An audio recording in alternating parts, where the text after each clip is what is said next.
Bismillahirrahmanirrahim. Assalamualaikum warahmatullahi wabarakatuh.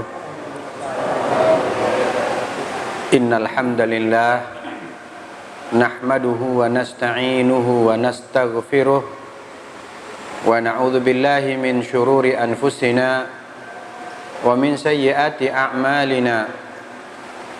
Man yahdihillahu fala mudhillalah wa man yudlil fala hadiyalah. Wa ashhadu an la ilaha illallah wahdahu la syarika lah wa ashhadu anna Muhammadan abduhu wa rasuluhu la nabiyya ba'dah. Ayuhal muslimun, usikum wa nafsi bitaqwallahi wa ta'atihi la'allakum tuflihun. Qala rabbuna jalla sya'nuhu ya ayyuhalladzina amanu taqullaha haqqa tuqatih wa la tamutunna illa wa antum muslimun. Jemaah yang dimuliakan Allah, sebelum kajian kita teruskan, saya menyampaikan permohonan maaf yang sebesar-besarnya. Sesuai jadwal sebetulnya saya isi kajian tadi malam, tetapi karena sedang berada di pondok 2 malam dan untuk hari kemarinnya ada sedikit kegiatan dengan Polsek Lembah Gemanti, jadi saya tidak bisa kembali ke Padang kecuali pagi tadi. Dan panitia menawarkan bagaimana kalau kita kajian nanti malam. Saya bersedia insyaallah, dan alhamdulillah kita bertemu kembali pada pada sore ini insyaallah. Ini mungkin yang terbaik bagi kita. Hari ini antum atau sebagian besar kita melaksanakan ibadah puasa sunnah Senin dan Kamis. Dan insya Allah ini juga malam Jumat. Mudah-mudahan kita dilimpahkan oleh Allah keberkahan.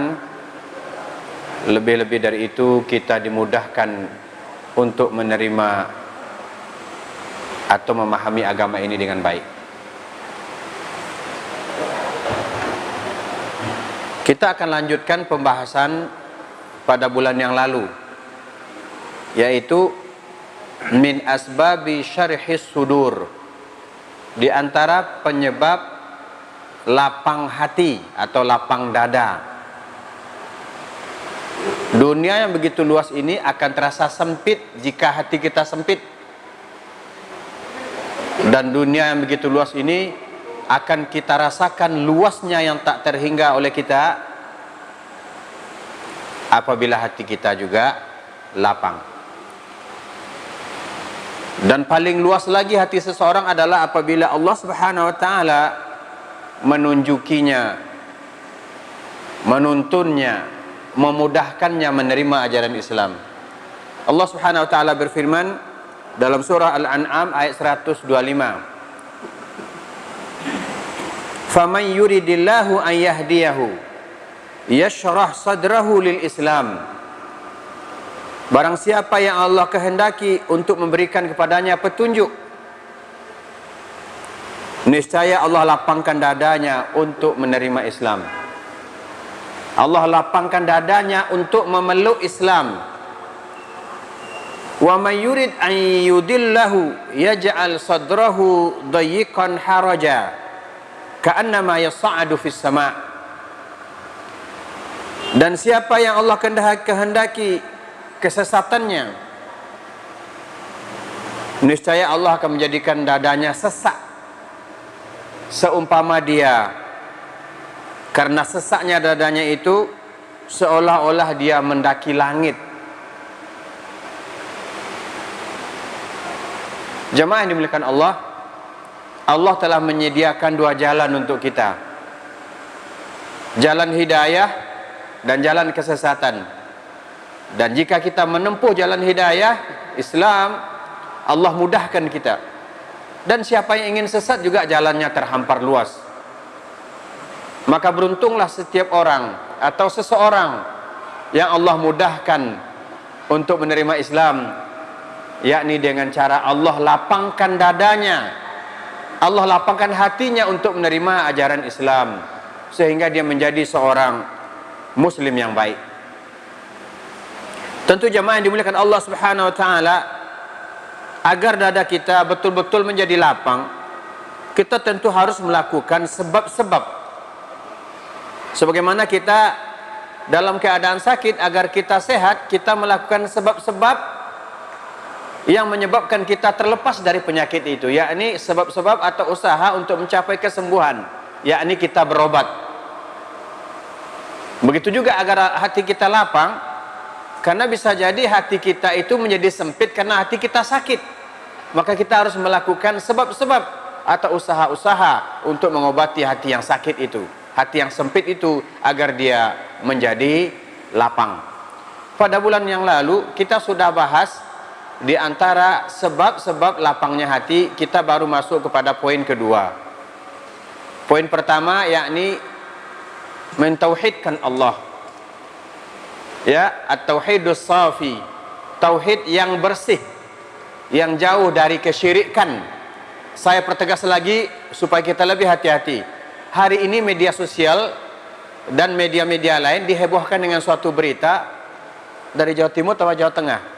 Adanya para dukun membuat perkumpulan para dukun gitu. Sudah mereka seakan-akan nggak tahu apakah mereka bikin badan hukum gitu. Kalau mereka bikin badan hukum, nah bila ada yang bicara tentang perdukunan dan jika mereka merasa tersinggung, mungkin mereka bisa mengusut seseorang ke meja hijau. Kita ucapkan innalillahi wa inna ilaihi rajiun. Ini semakin menyadarkan kita betapa pentingnya ilmu, betapa pentingnya kita mengetahui tauhid yang benar. Saya sudah lebih dari 20 tahun bergelut dengan masalah ini, tahu betul bagaimana penyimpangan-penyimpangan mereka dan perlawanan mereka terang-terangan kepada Allah Subhanahu wa taala. Saya pernah menyita sebuah azimat yang ditulis di atas kain buludru. Ya, di sana ada gambar dua sendal, gambar dua tangkelek. Dalam gambar tangkelek itu ada tulisan Allah, tangkelek satu lagi Muhammad gitu. Penghinaan enggak nih? Bahasa Arab tulisannya. Nah, begitulah kira-kira nanti pekerjaan para dukun itu. Kita ini, maaf ya, mungkin yang awam akan mudah tertipu karena pakai tulisan-tulisan Arab mereka itu. Jadi begitu pentingnya kita belajar tauhid, diantaranya dengan hadir dalam majelis ilmu seperti ini. Apabila kita melakukan kesyirikan, Allah letakkan titik hitam di hati kita. Sering melakukan kesyirikan, hitamlah hati itu semuanya, ibarat kuali yang terbalik, ibarat panci yang terbalik, kata Nabi SAW. Bagaimana panci yang terbalik? Hitam. Maka apabila seseorang sudah hitam hatinya, maka sempitlah dunia ini baginya.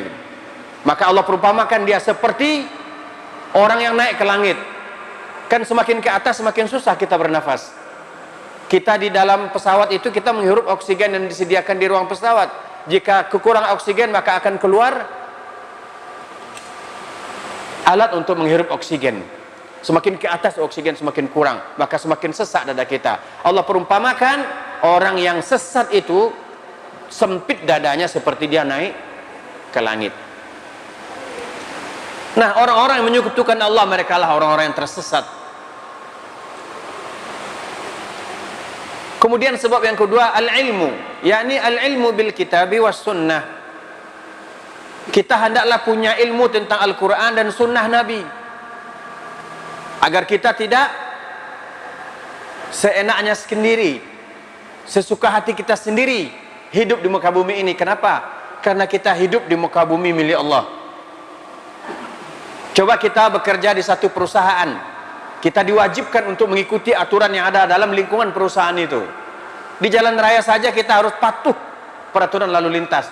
Kenapa kita hidup di dunia ini, di muka bumi ini, di bumi milik Allah ini, kemudian nggak mau patuh pada peraturan Allah Subhanahu wa taala? Nah, kita harus mengetahui bahwa dalam Al-Quran itu ada perintah, ada larangan, ada keterangan penjelasan tentang yang dihalalkan, yang diharamkan, mana yang boleh, mana yang tidak. Jadi kita harus mengetahui, harus belajar. Maka di antara tingkatan-tingkatannya adalah, bahkan dalam kitab Zadul Ma'ad dijelaskan, jihad yang paling mendasar itu adalah seseorang belajar ilmu, ya ta'allam. Yang kedua, al-amal bihi. Ilmu yang dia pelajari itu dia amalkan. Yang ketiga, wad-da'watu ilaihi. Mendakwahkan ilmu yang dia pelajari itu. Yang keempat, as-sabru. Sabar di dalam menuntut ilmu, sabar dalam mengamalkan ilmu, sabar dalam mendakwahkan ilmu. Itulah jihad yang paling mendasar dalam kitab Zadul Ma'ad.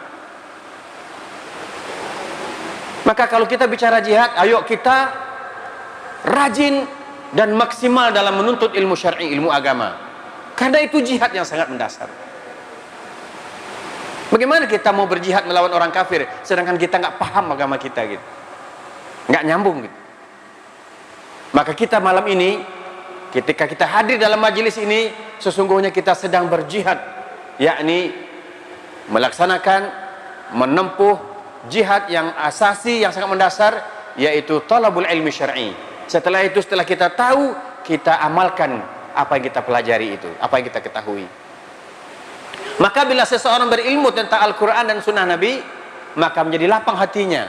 Sebagaimana yang saya contohkan pada pertemuan yang lalu, sehingga ketika kita melihat ada sedikit keanehan, mungkin karena kita belum tahu, kita lihat suatu keanehan ada pada orang lain, sehingga kita menjadi sesak sendiri dada kita. Tapi setelah kita ketahui, oh ternyata ini ada dalilnya, maka hati kita menjadi lapang gitu. Ya, kita teruskan. Yang ketiga, mahabbatullahi azza wa jalla. Penyebab lapang hati yang ketiga adalah kita mencintai Allah subhanahu wa ta'ala bi'ibadatihi, yakni dengan tunduk patuh pada Allah.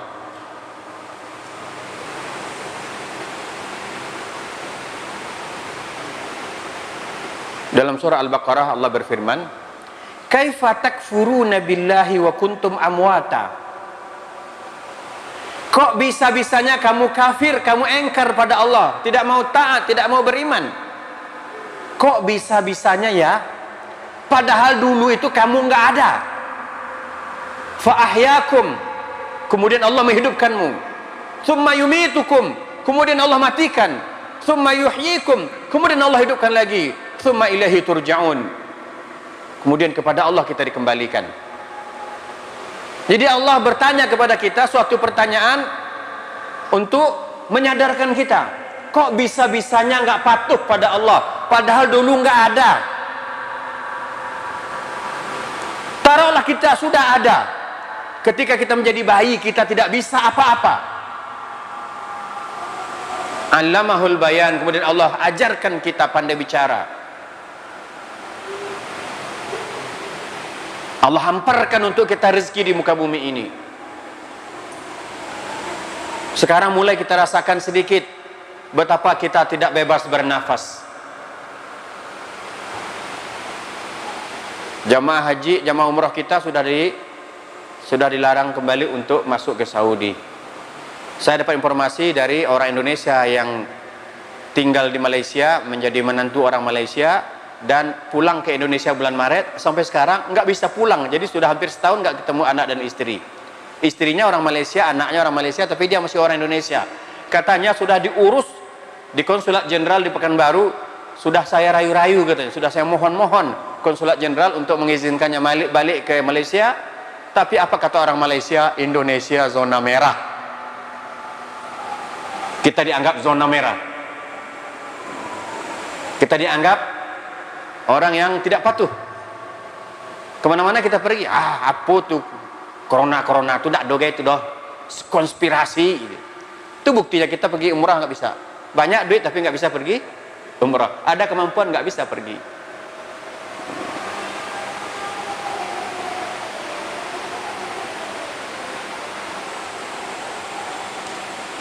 Mulai terasa bagaimana kita tidak sebebas sebelumnya menghirup udara segar.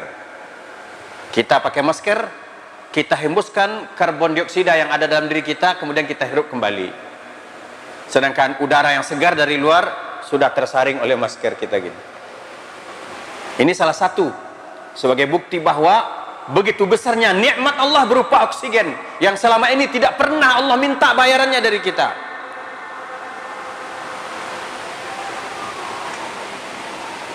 Apa kita tidak mengetahui bahwa kita tercipta dari setetes air? Kenapa setelah menjadi manusia kemudian kita engkar gitu? Tidak kita belajar kepada orang-orang yang selama ini bahkan menganggap dirinya sebagai Tuhan. Fir'aun berkata, wa ana rabbukumul a'la, akulah Tuhanmu paling tinggi. Tapi lihat bagaimana nasib Fir'aun. Allah tenggelamkan di dalam laut. Dan Allah sebut namanya dalam Al-Quran sebagai orang yang sangat durhaka. Tidak kita belajar kepada pemimpin-pemimpin dunia masa lalu, yang ketika dia berkuasa dianggap penguasa paling nomor 1 di muka bumi ini, tetapi Allah hinakan mereka dengan cara Allah sendiri. Maka hendaklah kita sebagai muslim betul-betul istiqamah, berpegang teguh dengan ajaran ini, dengan mencintai Allah dengan sepenuh cinta. Walladzina amanu asyaddu hubban lillah. Orang-orang beriman itu sangat berat cintanya pada Allah, yakni dengan cara patuh kepada Allah, biibadatihi. Ibadah, kalau kita uraikan maknanya secara bahasa, artinya az-zullu wal khudu'. Ibadah itu adalah menundukkan dan menghinakan diri.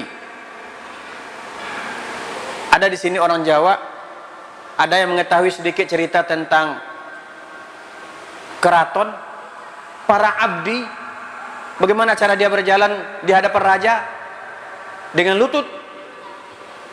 Untuk pergi balik nggak boleh membelakangi raja, mundur dengan lututnya gitu.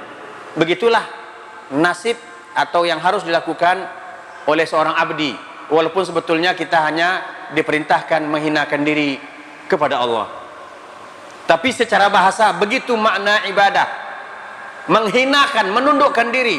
Maka abid, seorang ahli ibadah, adalah seorang yang menghinakan diri, menundukkan diri kepada Allah Subhanahu wa ta'ala. Jadi kita diciptakan oleh Allah lil ibadah, untuk menghinakan diri dan menundukkan diri pada Allah, bukan untuk melawan Allah.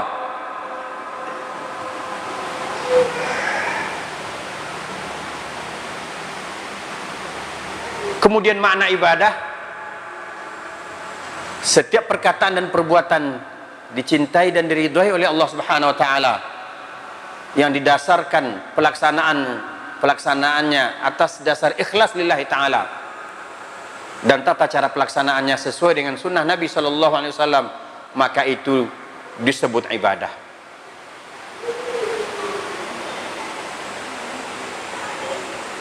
Jemaah yang dimuliakan Allah, suatu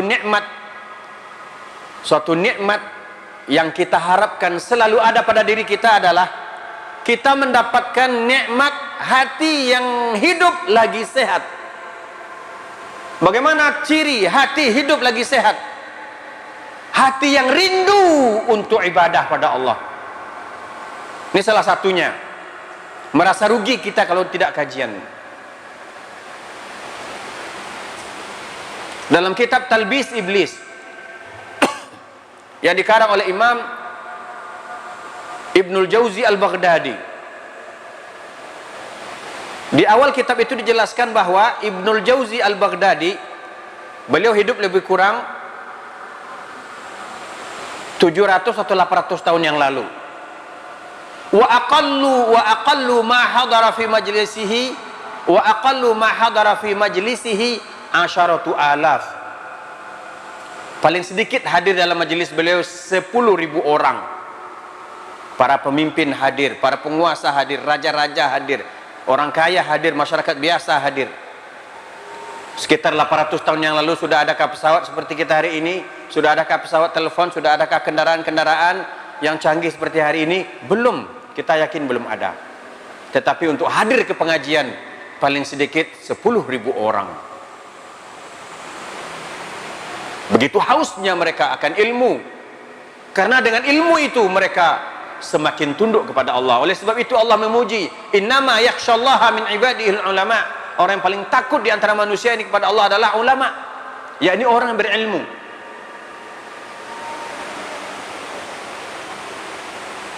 Kebahagiaan besar bagi kita memiliki, yakni orang yang memiliki hati yang hidup lagi sehat, dan ciri-cirinya dia selalu rindu untuk ibadah pada Allah.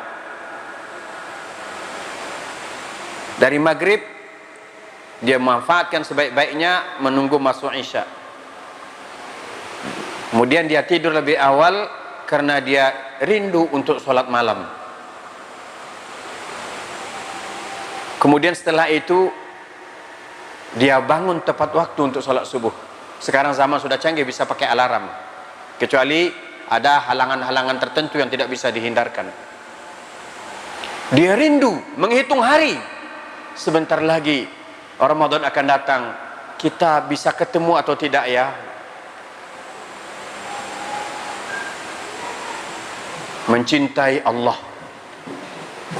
itu yang menyebabkan hati kita lapang. Tapi tidak sekedar cinta. Dalam surah Ali Imran Allah berfirman, "Qul in kuntum tuhibbunallaha," katakan wahai Muhammad kepada umatmu, jika mereka berkata aku atau kami mencintai Allah,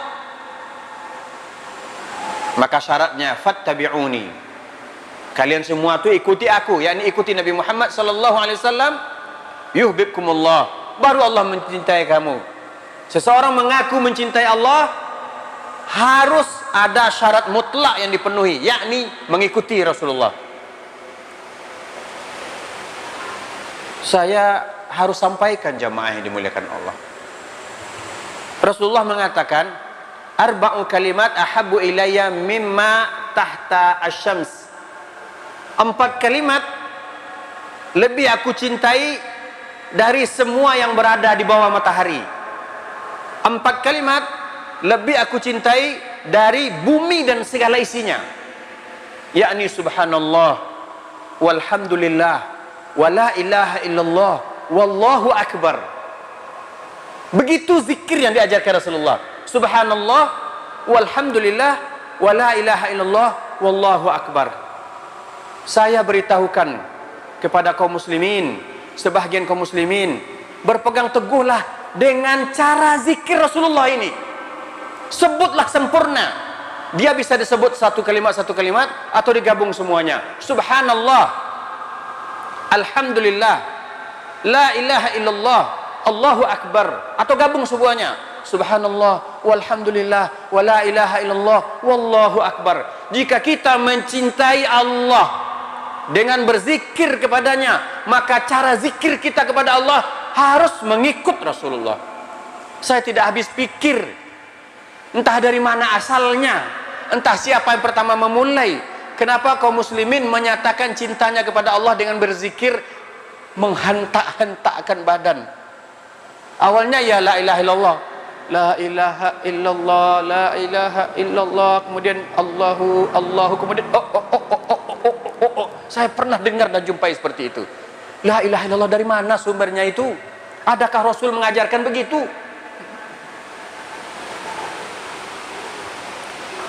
Ketika ditanya, dia tenggelam dalam cinta, katanya.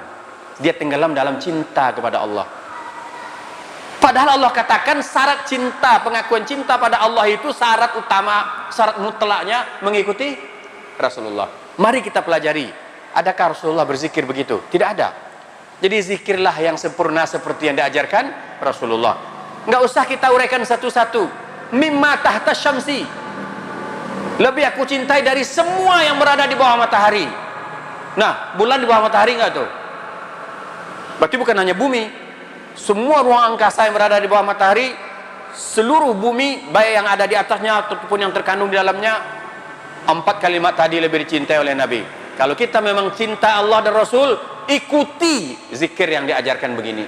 Jangan dipotong-potong. Beberapa hari yang lalu saya ditanya, Ustadz, bagaimana sikap kita ketika kita disuruh mengulang syahadat, dan ketika kita bersyahadat harus ada saksi. Karena kita bersyahadat, aku bersaksi tiada Tuhan melainkan Allah, dan aku bersaksi bahwa Muhammad Rasulullah. Jadi karena di situ ada kata saksi, jadi ketika kita mengucap 2 kalimat syahadat harus ada saksi, katanya. Waduh, saya bilang, itu bahasa Indonesia. Karena asyhadu sinonimnya, kata lainnya juga ikrar. Aku berikrar. Tidak ada yang berhak disembah kecuali hanya Allah. Aku berikrar, aku mengakui bahwa Nabi Muhammad adalah utusan Allah. Jadi dipersempit maknanya kepada bahasa Indonesia. ketika kita bersyahadat harus ada saksi yang menyaksikan, kalau tidak sah syahadat kita katanya. Inilah sebagai bukti betapa pentingnya kita berilmu. Saya bilang kalau begini nanti pergi ke Malaysia lain lagi maknanya. Kalau di Malaysia menurut bahasa Melayu, asyhadu an la ilaha illallah, dalam bahasa Melayu aku naik saksi. Bukan bersaksi, aku naik saksi. Kalau awak naik saksi, badu kuang di punggungnya, naik ke punggungnya. Jadi jangan digeser-geser kepada makna yang sempit. Asyhadu an la ilaha illallah itu artinya kita bersaksi, kita berikrar, kita mengakui. Gitu. Ketika seseorang mengaku mencintai Allah, dia harus mengikut Rasulullah. Ketika saya ditanya dan diminta menasihati seseorang yang cara sholatnya tidak lagi seperti kita, beliau berkata kepada saya, setelah saya jelaskan dalam masalah sholat, kan Rasul bersabda, "Shallu kama ra'aitumuni usolli." Sholatlah engkau sholatlah kalian sebagaimana kalian melihat aku sholat. Kemudian beliau langsung berkata kepada saya, emangnya Ustadz melihat Rasul sholat? Tidak, Pak. Tapi riwayat sholat disaksikan oleh berpuluh-puluh ribu sahabat Nabi yang sholat bersama Nabi. Dan kepada mereka perkataan pertama ini Rasul katakan. Kemudian diturunkan turun-temurun, diriwayatkan turun-temurun, dan sampai kepada kita.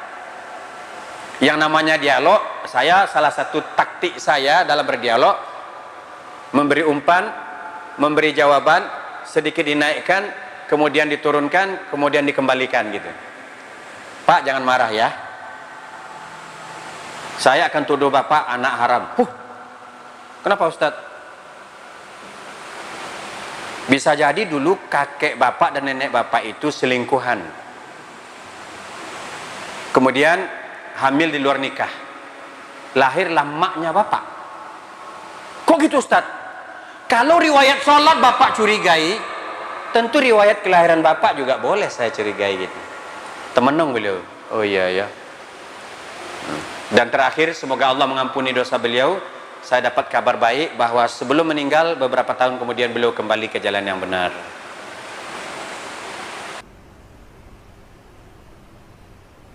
Jadi gimana kisahnya?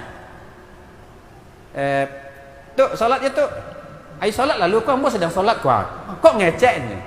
Nah, jadi sedang sholatnya ngecek, jadi sholatnya eling dengan dalil wadhkur rabbaka fi nafsika dalam surah Al-A'raf. Wadhkur rabbaka fi nafsika tadarruan wa khifatan wa dunal jahri minal qaul.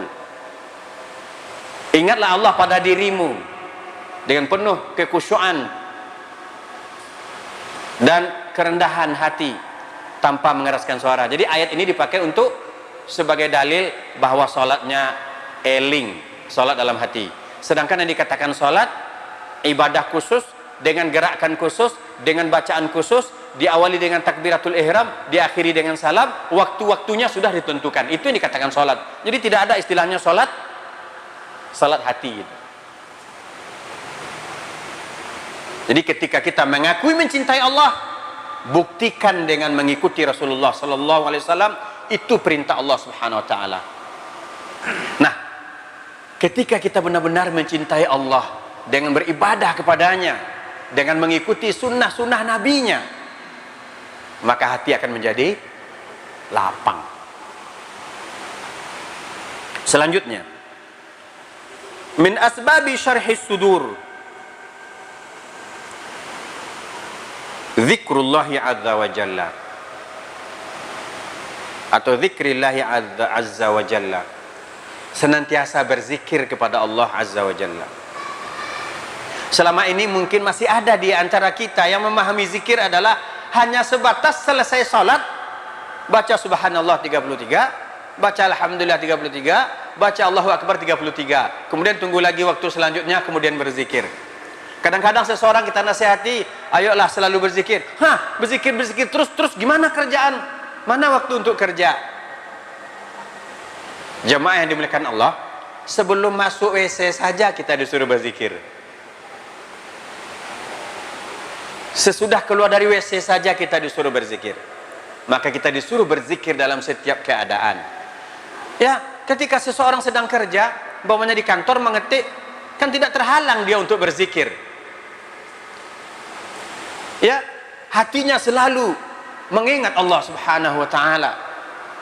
Ya, seseorang sedang membawa kendaraan, dia mengulang hafalannya, dia membaca zikir subhanallah walhamdulillah wa la ilaha illallah wallahu akbar, subhanallah wa bihamdih, subhanallah wa bihamdih, subhanallahil azim, la ilaha illallah wahdahu la syarika la lahul mulku wa lahul hamdu wa huwa ala kulli syai'in qadir, astaghfirullahal azim alladzi la ilaha illa huwal hayyul qayyum wa atubu ilaih. Itu kan semuanya zikir. Jadi tidak mesti kita mendudukkan diri kita secara khusus untuk berzikir. Dalam setiap keadaan kita bisa berzikir. Dan tentu diantaranya kita melazimkan zikir pagi dan petang. Mau pakai pakaian, baca bismillah. Mau lepas pakaian, baca bismillah. Ini perlu.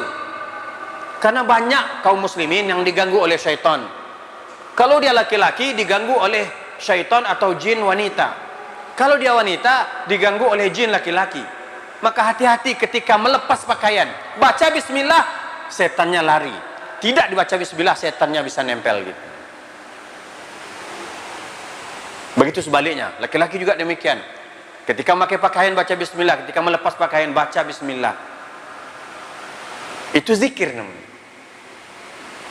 Maka siapa yang lalai berzikir, Allah berfirman, "Wa man a'rada an dzikri." Siapa yang jauh dari zikir, fa inna lahu ma'isyatan dhanka.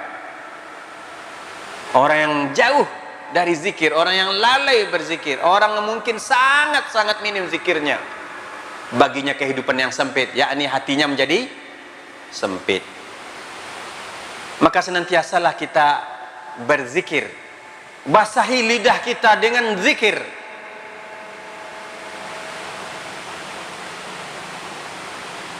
Kisah nyata, seorang kawan apabila ditanya, dia selalu mengawali jawaban pertanyaan saya dengan alhamdulillah. Apa kabar? Alhamdulillah. Siapa nama? Disebutkan. Alhamdulillah nama saya, dikasih orang tua begini. Berapa anak? Alhamdulillah 6. Udah sekolah? Udah semuanya. Terus bagaimana? Alhamdulillah sebagian dapat di sekolah gratis, sebagian dapat pinjam duit untuk bayar uang sekolah. Di telepon dapat kabar rumah orang tua antum terbakar. Alhamdulillah rumah terbakar, namun jiwa semuanya selamat. Setahun kemudian di telepon, apa kabar? Alhamdulillah, di mana antum sekarang? Tinggal di Pekanbaru. Di mana? Alhamdulillah di hotel. Bagaimana ceritanya? Alhamdulillah ada kenalan punya hotel, disuruh tinggal di hotelnya, kemudian dikasih pekerjaan. Setahun kemudian, saya ada di Pekanbaru nih, apa kabar? Alhamdulillah. Di mana antum sekarang, masih di hotel? Tidak, alhamdulillah, saya sudah pindah. Saya diberikan rumah oleh si pemilik hotel.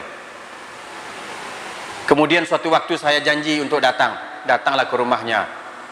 Kalau tidak salah rumahnya cukup besar, kira-kira tipe 45 sampai tipe 50 atau 60 gitu. Itulah ujung dari alhamdulillah. Ada suatu kisah yang menakjubkan. Saya ketemu lagi, beliau ini jualan susu kedelai. Assalamualaikum warahmatullahi wabarakatuh. Bagaimana jualannya? Alhamdulillah. Padahal waktu itu sudah sore.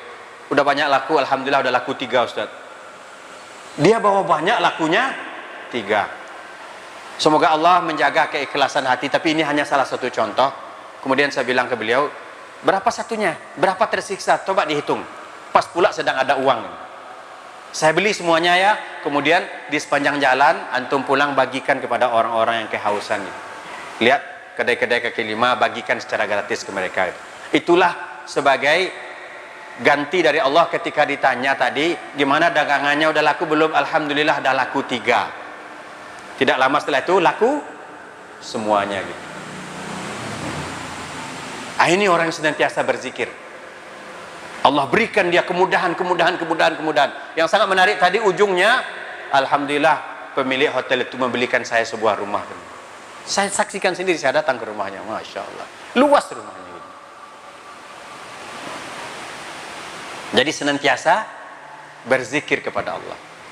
Kemudian terutama mak-mak kalau marah sama anak, zikirnya jangan la ilah, jangan, sempurnakan la ilaha illallah. kenapa sih kamu kok kayak gini gitu. Jangan dipotong sampai di situ. Kalau la ilah itu kita katakan tidak ada Tuhan, tidak ada Allah, maka sempurnakan la ilaha illallah. Bagus begitu. Ketika kita marah, kita awali dengan zikir begitu supaya setan gak ikut gitu. Ya, kita marah sama, atau kita kaget dengan perilaku seseorang atau perilaku anak kita, terpancing emosi kita, maka awali dengan zikir supaya kalaupun marah sedikit, marahnya tidak keterlaluan gitu. Ya, jadi senantiasa berzikir. Kemudian yang keempat, al-ihsan ilal khalqi, suka berbuat baik pada manusia. Itu menyebabkan hati kita lapang. Suka berbuat baik dalam banyak hal. Maaf ya Bapak Ibu, tadi malam saya ngisi pengajian juga, jadi karena saya nggak bisa pulang, malamnya setelah Isya saya dikasih jadwal kajian. Saya tanya, karena di sana daerah pertanian, di sini duit 500 koin laku enggak kalau kita belanja ke warung? Enggak Ustadz katanya. Apalagi yang 100. Di lereng Gunung Talang, kalau belanja ke warung enggak laku duit 500 perak tuh. Kata saya, kumpulkan duit itu nanti kalau sudah sekarung, infakkan ke masjid atau ke pesantren atau tukar ke bank menjadi rupiah-rupiah dalam bentuk nominal yang besar. Ini banyak cara kita bisa berbuat baik. Bersedekah. Ahabul a'mali ilallahi adwamuha wa in qalla. Suatu perbuatan yang sangat dicintai oleh Allah adalah yang senantiasa kita lakukan walaupun sedikit. Duit-duit 100 perak itu kumpulkan, selagi dicetak oleh Bank Indonesia berarti masih laku, kumpulkan, sudah banyak, sedekahkan, infakkan. Kemudian bantu orang yang membutuhkan bantuan. Ketika ada orang yang, kalau bahasa sekarang, orang curhat karena dia buntu jalannya, dia ingin bicara sama kita tapi dia minta tolong dirahasiakan, kita rahasiakan, biarkan dia bicara, dengarkan keluhannya, karena kita membantunya bukan saja dengan materi, mungkin dengan nasihat dan solusi yang kita berikan. Jika kita suka berbuat baik kepada orang, orang itu akan baik kepada kita dan kita sendiri akan lapang hati. Agak saya cepatkan saja. Yang keberapa sekarang? Yang keenam, membersihkan hati dari penyakit-penyakitnya. Penyakit hati, dengki, cemburu, ya, hasad bahasa Arabnya kalau dengki. Kemudian riya, suka dipuji, dan lain sebagainya. Maka bersihkan hati kita dari penyakit-penyakit itu, maka hati kita akan menjadi lapang. Titik-titik hitam tadi akan menjadi hilang. Tentu juga termasuk zikir. Ketika kita berdosa, diletakkan titik hitam di dalam hati kita. Ketika kita mengucapkan astagfirullah, maka akan menjadi bersih kembali hati kita itu. Ya. Kemudian ar-ridha bil qadar khairihi wa syarrihi. Redha dengan takdir Allah. Redha dengan takdir Allah membuat hati menjadi lapang. Terutama sekali takdir buruk. Seseorang sudah 10 tahun menikah, pada tahun ke-11 dikaruniai seorang anak oleh Allah, tapi sedang lucu-lucunya umur 2 tahun diambil kembali oleh Allah. Seorang bapak memiliki anak, anaknya sakit bertahun-tahun tidak sembuh-sembuh, dan ini betul-betul kejadian, hampir bertumbuh yang baju bapak tu leh. Marah dia pada Allah, wahai Allah, kenapa anak saya yang kamu kasih penyakit, kasihlah aku, katanya. Oh, bapak sudah durhaka ini pada Allah, hampir saya pukul gitu, karena digitukannya Allah. Untung anak ini yang dikasih sakit sama Allah. Kalau bapak dikasih sakit, remuk satu kampung. Kalau anak dikasih musibah, dikasih sakit oleh Allah, dia hanya menangis, sakit, papa, mama. Coba orang besar dikasih sakit, terlambat dikit dimarahin. Orang lihat wajahnya, apa lihat-lihat gitu. Betul lah? Kalau kita sakit orang besar, ngamuk-ngamuk gitu. Jadi redha kita dengan takdir Allah. Kita kan gak ingin dapat musibah, tapi ketika dikasih musibah, kita katakan qaddarallahu wa masya'a fa'al. Ini ditakdirkan oleh Allah, apa yang diinginkan Allah terjadi. Maka redha kita dengan takdir itu menjadikan hati kita menjadi lapang. Kemudian yang terakhir, at-taqlil minal kalam wal akil wan naum wal mukhalatah ma'an nas. Mengurangi bicara, jangan banyak bicara. Tentu ada pengecualian, kecuali bicara dalam kebaikan.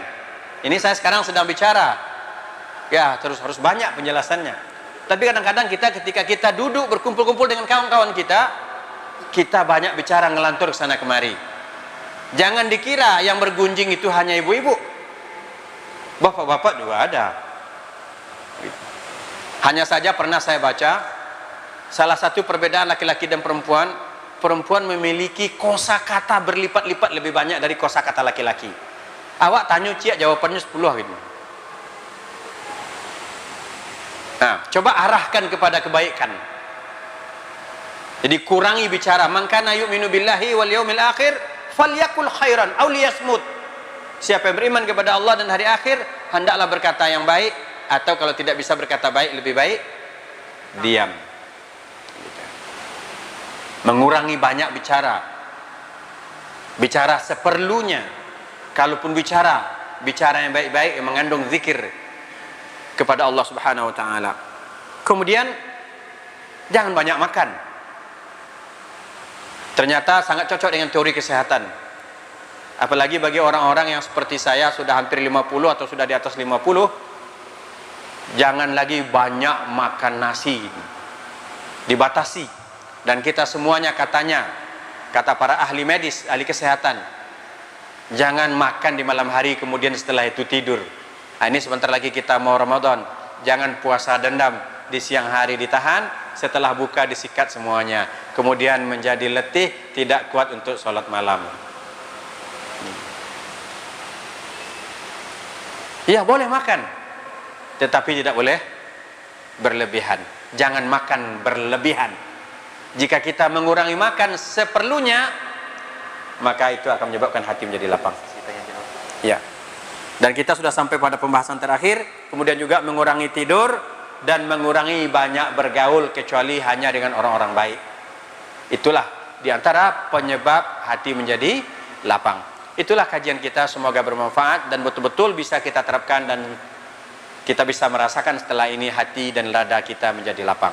Kita tutup dengan kafaratul majlis. Subhanakallahumma wa bihamdika asyhadu an la ilaha illa anta astaghfiruka wa atubu ilaik. Wassalamualaikum warahmatullahi wabarakatuh.